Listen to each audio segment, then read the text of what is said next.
FTTH ఇది కనబడుతుందా మీకు. అండ్ దిస్ వన్, ఇలా 2 టైప్స్ ఉంటాయి, this one and this one. ఇది మేల్, ఇది ఫీమేల్. ఓకే, ఇలా ఇంకో 2 రకాలు. అండ్ దీని ఫీచర్స్, దీని కంప్లీట్ యూసేజ్ ఏంటి, ఎక్కడ వాడతారని మీకు డీటెయిల్ ఎక్స్ప్లెయిన్ చేసుకోండి. ఇది 1550 మీకు మీ కేబుల్ ఆపరేటర్స్ అనే వాళ్ళు ప్రొవైడ్ చేస్తారండి వీటిని. ఇది మీకు ఎందుకు పనిచేస్తుంది అంటే, మీ డిష్ బాక్స్ ఉంటుంది కదా, సెట్ టాప్ బాక్స్ కి ఇది పెడతారు. ఇది వరకు మనకు వచ్చేసి ఈ వైర్ కి పెట్టి కనెక్టర్ అనే ఆప్షన్ పెట్టి పెట్టేటోళ్ళు అనమాట. బట్ ఇప్పుడు అలా కాదు, ఇప్పుడు అంతా మారింది కాబట్టి, అప్డేట్ అయిన టెక్నాలజీ కాబట్టి ఇప్పుడు ఎలా యూజ్ చేస్తున్నా అంటే, ఇది కనబడుతుందా మీకు, దీన్ని ఫైబర్ అంటారు, ఆప్టికల్ ఫైబర్ అని అంటారు. దీన్ని ఇచ్చి మనకి జియో అండ్ ఎయిర్టెల్ లెక్క డైరెక్ట్ మీకు ఇంట్లోకి ఇచ్చేసి ఫైబర్ ఇంట్లో కొట్టేసి పోల్ టు ఈ ప్యాచ్ కార్డ్ తోని అవబడుతుందా, ప్యాచ్ కార్డ్ దీనికి పెట్టి ఇది మీ బాక్స్ పెట్టేస్తారన్నమాట. దీనితో మీకు సిగ్నల్ అనేది వస్తుంది, మీ డిష్ రన్ అవడానికి కారణం ఇది అన్నమాట. సెట్-టాప్ బాక్స్ కి పెట్టేది ఇది. అండ్ దీంట్లో ఇంకో రకం ఏంటంటే ఇది -15 నుంచి +3 వరకు దీని సపోర్ట్.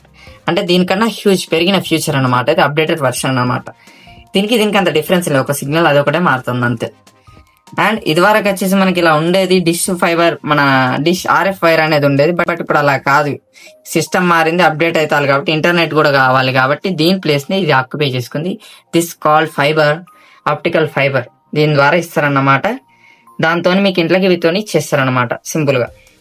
ఇందులో డిఫరెన్స్ ఏంటంటే, ఇది మేల్ ఫీమేల్ అని చెప్పిన వీటి యూసేజ్ ఏంటి, డిఫరెన్స్ ఎంత అని మీరు అనొచ్చు. ఇవి సిగ్నల్ తక్కువ, 0 నుంచి -5 వరకు మాత్రమే సపోర్ట్ ఇస్తుంది. అది మీ కేబుల్ ఆపరేటర్ ఇచ్చే దాన్ని బట్టి ఉంటుంది. ఇవి అట్లా కాదు, -15 నుంచి +2 వరకు సపోర్ట్. ఇది డిఫరెన్స్. బట్ ఇలా ఇది ఉందని మీకు డౌట్ రావచ్చు. ఇది ఎట్లా అంటే, కొన్ని కేసెస్ లో డైరెక్ట్ మీకు ఈ ఫైబర్ తోని మీకు డైరెక్ట్ ఇంట్లో బాక్స్ వరకు ఇచ్చేస్తారు. బట్ కొన్ని కేసెస్లలో మాత్రం అలా ఉండదు అనమాట, ఇచ్చేటట్టు లేదు, వాటర్ కి తడుస్తుంది, డ్యామేజ్ అవుద్ది అన్నప్పుడు దీన్ని ఒక బాక్స్ వేసేసి దీనికి మీకు ఇది ఒక ముక్కేస్తారు, మన RF కేబుల్ అనేది ముక్కేసేసి దీని త్రూ మీకు బాక్స్ కి ఇచ్చేస్తారు అన్నమాట. డిఫరెన్స్ అంత హ్యూజ్ డిఫరెన్స్ ఏం లేదు, సేమ్ ఉంటది. ఇంకోటి అండ్ దీంట్లో పవర్ సప్లై అనేది రన్ అవుద్దా అని మీకు టెన్షన్ తీసుకోకండి. ఇలా పవర్ ఏం రాదు, ఎందుకంటే మనం ఇచ్చేది ఆప్టికల్ ఫైబర్. దీంట్లో పవర్ సప్లై అనేది రాదు, లేజర్ మాత్రమే ఉంటుంది. లేజర్ సిగ్నల్ తోనే రన్ అవుతుంది. దీని యూసేజ్ కూడా ఎలా అంటే, ఒక ఇంటర్నెట్ అండ్ డిష్ 2 ఒకే దాంట్లో పంపించగలదు. అందుకే ఇప్పుడు మన గవర్నమెంట్ కూడా ఫైబర్ అనేది తీసుకొస్తుంది, దాన్ని కూడా దీన్నే వాడతారు. ఎయిర్టెల్ జియో ఎలా వాడుతున్నారో అలా మనది కూడా రానున్న రోజుల్లో మారే ఛాన్సెస్ ఉన్నాయి. మీకు ఎగ్జాంపుల్ చూపిస్తాను అందరికి అర్థం కానీ. ఇది ఒక సెట్-టాప్ బాక్స్, మీ ఇంట్లో రెగ్యులర్ వాడే సెట్-టాప్ బాక్స్ అండి. మీకు చూసి ఉంటారు బ్యాక్ సైడ్. ఇప్పుడు ఇది ఉందా, ఈ కనెక్టర్ వచ్చేసి దీనికి ఇలా పెడతారన్నమాట.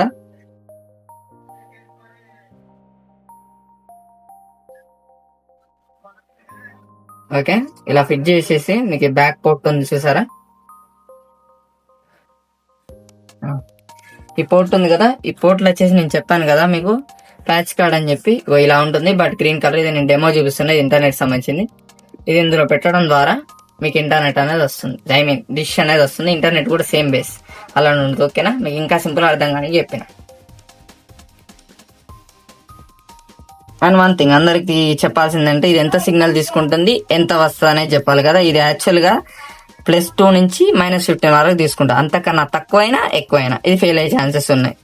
అండ్ ఇది అవుట్పుట్ ఎంత ఇస్తుంది అంటే, మీరు సిగ్నల్ -5 -6 ఇవ్వడం ద్వారా మీకు అప్రాక్సిమేట్లీ 70-60 సిగ్నల్ ఇస్తుంది. అది అక్కడ ఉన్న కేబుల్ పరిస్థితి బట్టి, ఇప్పుడు ఇది కండిషన్ ఉన్న కేబుల్ కాబట్టి 75 ఎక్స్పెక్టేష్, మేబీ కొంచెం ఎక్కువ వాడింది అయితే లాస్ వస్తుంది కాబట్టి తక్కువ సిగ్నల్ కూడా రావచ్చు. ఇది అందరూ తెలుసుకోవాల్సిన విషయం. అండ్ ఈ వైర్లు ఎందుకు వాడడం మానేశారంటే, ఇప్పుడు దీని నాగరికత అనేది పోయింది. ఇప్పుడు దీని ద్వారా మనం ఒక డిష్ మాత్రమే ఇచ్చుకోవచ్చు ఈ కేబుల్ కి. ఇది RF కేబుల్ అంటారు, దీన్ని RG6 కేబుల్ అంటారు. దీని ఫైబర్ లో ఇలా రకాలు ఉంటాయి, 2F 4F 6F. దాన్ని బట్టి లెంత్ అనేది పెరుగుతాయి, లోపల ఉన్న కోర్లు అనేటివి కూడా పెరుగుతాయి. కోర్లు మీన్స్ మీకు ఇచ్చే కనెక్షన్ లైక్ అన్నమాట, అర్థం చేసుకోండి. ఇది RFI. దీన్ని నాగరికత ఎందుకు పడిపోయిందంటే, ఇందులో ఒక డిష్ మాత్రమే ట్రావెల్ అవుతుంది. ఇప్పుడు ఉన్న సిచ్యువేషన్ అందరికి ఇంటర్నెట్ అండ్ డిష్ ఒకటే దాంట్లో కావాలి. జియో అండ్ ఎయిర్టెల్ టెక్నాలజీకి కాంపిటీషన్ కావాలంటే మీ కేబుల్ ఆపరేటర్ కి వేరే ఆప్షన్ లేదు కాబట్టి ఇవి తీసేసి దీని ప్లేస్ లో దీన్ని తీసుకొచ్చి మీకు స్పీడ్ అండ్ క్లారిటీ ఇవ్వడానికి ట్రై చేస్తున్నారు వాళ్ళు. అందుకే ప్రతి ఒక్కరు FTTH కొట్టి మీ ఇంటికి హోమ్ ఫైబర్ చేసి FTTH ద్వారా మీకు సిగ్నల్ ఇవ్వడం జరుగుతుంది. అండ్ దీంతో పాటు రూటర్ పెట్టుకున్న వాళ్ళకి ఇలానే ఇంకో దానికన్నా తీసేసి సైడ్ కి మీకు రూటర్ కూడా ఇస్తారన్నమాట. సింపుల్ ఇదండి దీని యూసేజ్. ఇంకేమైనా డౌట్స్ ఉంటే కామెంట్ సెక్షన్ లో కామెంట్ చేయండి.